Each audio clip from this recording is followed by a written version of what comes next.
Has overthinking got you feeling like you're going crazy? Do you find yourself sabotaging yourself on so many levels? Well, I have a really interesting solution for you because today we're talking about creativity. Hi there, and welcome to the Booksters Club, where we find daily inspiration from the books you love.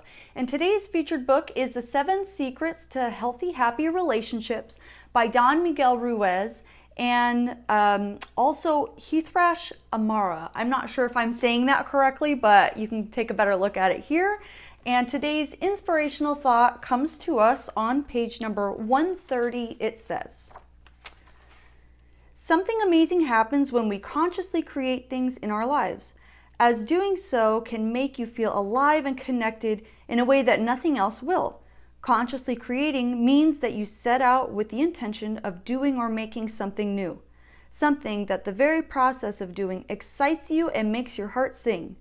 We can certainly feel this way about painting, sculpting, writing, or making music, but also through cooking, sewing, dancing, drawing, quilting, woodworking, or learning new skills or hobbies."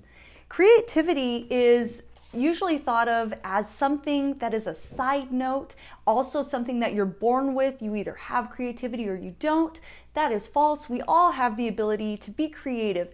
And in fact, it's so necessary for all of us to really tap into that creativity is because it's important to understand that your mind wants to go, and it is gonna go no matter what. So if you're not giving your mind something to work on, something positive to work on, well, it's gonna go in another direction. That's where overthinking comes in. That's where you can start analyzing, overanalyzing things. That's where sabotaging yourself kind of comes in and overthinking things.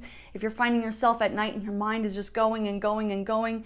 There was an episode of The Dog Whisperer that I really liked, and to sum it up real short, there was this shepherd, and the shepherd was going around in circles when it was on walks. It was acting really weird, and he simply told them, you know, your dog is really intelligent, all shepherds really are, and you actually have to make them work. If you don't have them do something, they're gonna go crazy. He let the dog out with some sheep, and it was just like instinct. The dog went and started herding them, and it was happy and actually just quit doing all of those things.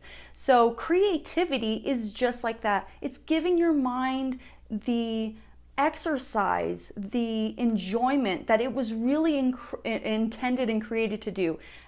Your imagination can either be used on positive things like creativity, or your imagination can be used on negative things like worrying. And so that's usually what winds up happening when we don't put our minds to good use. And real quick, Elizabeth Gilbert, I'm going to paraphrase it and I'll bring it up here in the Booksters Club, but she wrote a really great book called The Big Magic, and she talked about that briefly, about if you're not putting your mind to good use, then it's going to be a destructive measure. It's going to just start sabotaging you left and right. If you had a different take on this part of the book, a different part in this book, or a different book entirely that you think should be featured here on the Booksters Club, please let me know in the comments. Thank you so much for clicking the like button if you liked it, and subscribe if you're new, because I post new videos every single day. See you tomorrow, Booksters.